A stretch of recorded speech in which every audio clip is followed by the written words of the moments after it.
In this video, we'll show you how to change the battery in your ADT Command Glassbreak Detector SiXGB. This Glassbreak detector is compatible with these panels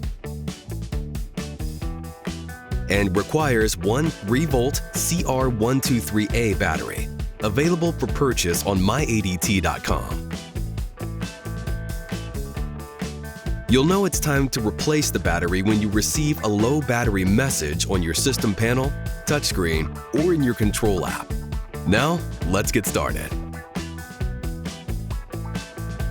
Log into myadt.com and put your system in test mode. This will prevent the ADT monitoring center from responding to alarm signals while you work. Watch this video to learn about test mode.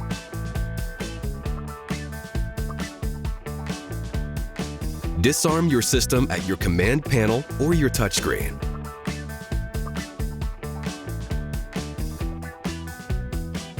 Next, to access the battery compartment, you'll need to remove the Glassbreak cover from its mounted location.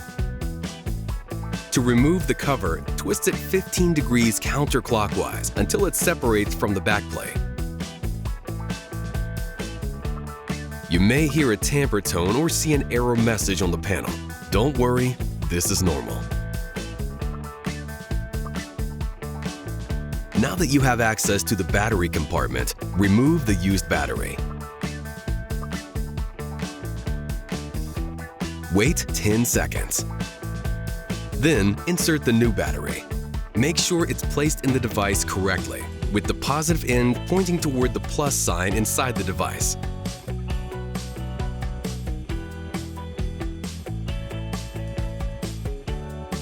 Carefully realign the Glassbreak cover over the backplate. Then, turn it 15 degrees clockwise to lock it in place.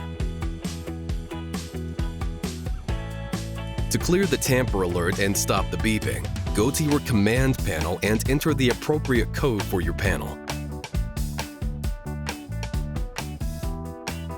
That's it. You can now take your system out of test mode and resume normal use of your ADT Command Glassbreak detector. Need more help? Visit the ADT Support Center at help.adt.com for more information about your ADT security devices and system, or to chat with us.